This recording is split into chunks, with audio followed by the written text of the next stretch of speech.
ಈ ಕೆರೆಗಳಿಗೆ ಸಂಪರ್ಕವನ್ನು ಈಗಾಗಲೇ ನಾವು ಕ್ಷೇತ್ರದಲ್ಲಿ ಪ್ರಾರಂಭ ಮಾಡಿದ್ದೀವಿ. ಇನ್ನೂ ಒಂದಷ್ಟು ಕೆರೆಗಳಿಗೆ ನೀರನ್ನು ಕೊಡಬೇಕು ಅಂತಕ್ಕಂಥ ಕೂಡ ಒತ್ತಾಯವನ್ನು ಕೂಡ ನಾವು ಮಾಡ್ತಾ ಇದ್ದೀವಿ. ನಾನು ಕಂಡಾಗೆ ನನ್ನ ಕ್ಷೇತ್ರದಲ್ಲಿ ಈಗಾಗಲೇ ಸಂಸ್ಕರಿತ ನೀರುಗಳು ಬರ್ತಾ ಇದೆ. ಮತ್ತು ಇವತ್ತು ಯಲಹಂಕದ ಟ್ರೀಟ್ಮೆಂಟ್ ಪ್ಲ್ಯಾಂಟ್ ಏನಿದೆ ಅಲ್ಲೂ ಕೂಡ ಸಂಸ್ಕರಣೆ ಮಾಡಿ ಏರ್ಪೋರ್ಟಿಗೆ ನೀರು ಕೊಡ್ತಾ ಇದ್ದೀವಿ. ಟ್ರೀಟ್ ಮಾಡಿ ನಮ್ಮ BWSSBಯಿಂದನೇ ಕೊಡ್ತಾ ಇರ್ತಕ್ಕಂಥದ್ದು. ಸೊ ಇದು ಆತಂಕ ಕೊಡೋದು ಸಹಜ, ಆದರೆ ಒಂದ್ಸರಿ ಬಂದಾದ್ಮೇಲೆ ಅದರ ಮಹತ್ವ ಗೊತ್ತಾಗ್ತದೆ. ಸೊ ಅದರಿಂದ ನನ್ನ ಕ್ಷೇತ್ರಕ್ಕೆ ಇನ್ನೂ ಒಂದಷ್ಟು ನೀರನ್ನು ಕೊಡೋದಕ್ಕೆ ನಾನು ಒತ್ತಾಯವನ್ನು ಕೂಡ ನಾನು ಮಾಡ್ತಾ ಇದ್ದೀನಿ. ನಾನೇ ವೃಷಭಾವತಿಗೆ ವೈಯಕ್ತಿಕವಾಗಿ ನನ್ನ ಕ್ಷೇತ್ರದಲ್ಲಿ ನಾವ್ಯಾರು ವಿರೋಧ ಮಾಡ್ತಾ ಇಲ್ಲ. ಈಗ ಕೆಲವ್ರಿಗೆ ಏನು ಅಂದರೆ ಜಲದ ನೀರು ಭೂಮಿ ಒಳಗಡೆ ಹೋಗ್ತದೆ ಅಂತೇಳಿ. ನೋಡ್ರಿ, ಭೂಮಿ ಫಿಲ್ಟರ್ ಇದ್ದಂಗೆ ಅದು. ನೀನು ಭೂಮಿ ಒಳಗಡೆ 1000 ಅಡಿ ನೀರು ಒಳಗಡೆ ಹೋಗ್ಬೇಕಾದ್ರೆ ಎಷ್ಟು ಪದರದಲ್ಲಿ ಫಿಲ್ಟರ್ ಆಗ್ತಾ ಹೋಗ್ತದೆ ನೀರು. ಇವತ್ತು ಎಷ್ಟೋ ಕೆರೆಗಳಿಗೆ ಕಾರ್ಖಾನೆ ನೀರು ಬಿಟ್ಟವ್ರೆ. ಉದಾಹರಣೆಗೆ ಇವತ್ತು ದೊಡ್ಡಬಳ್ಳಾಪುರದ ಕೆರೆ, ಅಲ್ಲಿಂದ ದೊಡ್ಡ ತುಮಕೂರು ಹೋಗಿ ಇವತ್ತು ಕಾಕೋಳ ಕೆರೆವರೆಗೂ ಕೂಡ ಆ ಒಂದು ವಿಷಯುಕ್ತ ನೀರನ್ನು ಬಿಟ್ಟವ್ರೆ. ಮತ್ತೆ ಫ್ಯಾಕ್ಟ್ರಿಗಳಲ್ಲಿ ಹೆಂಗ್ ಮಾಡ್ತಾರೆ ಅಂತಂದ್ರೆ ಡೆಡ್ ಬೋರ್ವೆಲ್ ಇರ್ತದಲ್ಲ, 1000 ಅಡಿ ಹೊರದಿರ್ತ ನೀರಲ್ಲ, ನೇರವಾಗಿ ಅದರೊಳಗಡೆ ಕೆಮಿಕಲ್ ಬಿಡ್ತಾರೆ.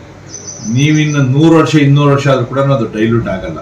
ಆದರೆ ಇವತ್ತು ಈ ನೀರನ್ನು ಬಿಡ್ತಾ ಇರ್ತಕ್ಕಂಥದ್ದು ಟ್ರೀಟ್ ಅನ್ನು ಮಾಡಿ ಮೇಲ್ಗಡೆ ಬಿಡ್ತಕ್ಕಂಥದ್ದು. ಮತ್ತೆ ಆ ನೀರಿಗೆ ಮಳೆ ನೀರು ಮಿಕ್ಸ್ ಆಗ್ತದೆ. ಮಳೆ ಬಂದಾಗ ಮಳೆ ನೀರು ಬರ್ತದೆ, ಕೋಡಿ ಹೋಯ್ತು ಅಂತಂದ್ರೆ ಆ ನೀರು ಹೊರಗಡೆ ಕೊಟ್ಟೋಗ್ತದೆ. ಅದು ಇವತ್ತು ನೀವು ಯಾವ ಊರಲ್ಲಿ ಕೊಚ್ಚೆ ನೀರನ್ನು ಸಂಸ್ಕರಣೆ ಮಾಡ್ತಾ ಇದ್ರಿ, ನೆಲಮಂಗಲದ ಕೊಚ್ಚೆ ನೀರೆಲ್ಲ ತಗೊಂಡು ನೆಲಮಂಗಲ ಕೆರೆಗೆ ಬಿಡ್ತೀರಿ, ಅಲ್ಲಿಂದ ನಮ್ಮ ದಾಸನಪುರಕ್ಕೆಲ್ಲ ಬಂದು ಆ ನೀರು ಕೂಡ ಎಲ್ಲ ಕಲುಷಿತ ಆಗೈತೆ. ಶುದ್ಧೀಕರಿಸಿರೋದಲ್ಲ, ನೇರವಾಗಿ ಹಂಗೆ ಬರ್ತಾ ಇತ್ತಲ್ಲ, ಅದಕ್ಕಿಂತ ಘೋರ ಏನಿಲ್ಲ. ನೀವು ನೋಡ್ಬೋದು, ಗಂಗವನಹಳ್ಳಿ ಕೆರೆ ಮೊದಲು ಚಿಲ್ಮೆ ಎಲ್ಲ ಇತ್ತು, ನೀರು ಅಷ್ಟು ಅದ್ಭುತವಾಗಿತ್ತು ನೈಸ್ ರೋಡ್ ಪಕ್ಕದಲ್ಲಿ. ಇವತ್ತು ಬೆಂಗಳೂರು ಕೊಚ್ಚೆ ನೀರು ಬಂದು ಅಷ್ಟು ಕೆರೆಗಳು ಮುಳುಗೋಗೈತೆ. ಅದು ಅಂತರ್ಜಲಕ್ಕೆ ಹೋಗಲ್ವೇ?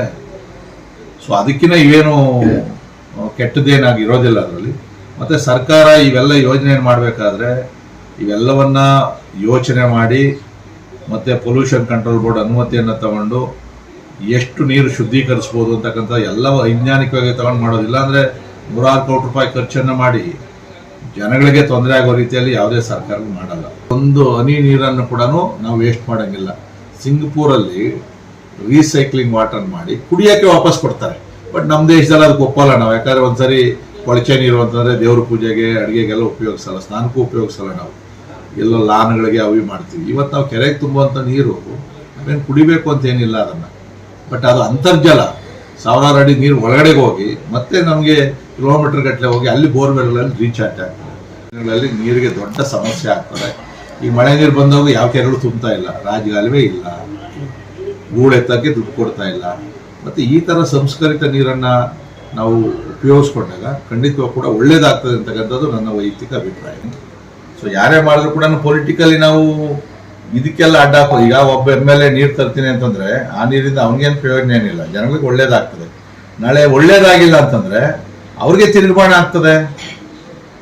ನೀರು ಬಿಡೋಣ ಆಗ್ಲಿಲ್ವಾ, ಅಲ್ಲಿನ ಶಾಸಕರಿಗೆ ಕೆಟ್ಟ ಹೆಸರು ಬರ್ತದೆ, ನೆಕ್ಸ್ಟ್ ಎಲೆಕ್ಷನ್ ಅವ್ರಿಗೆ ತೊಂದರೆ ಆಗ್ತದೆ.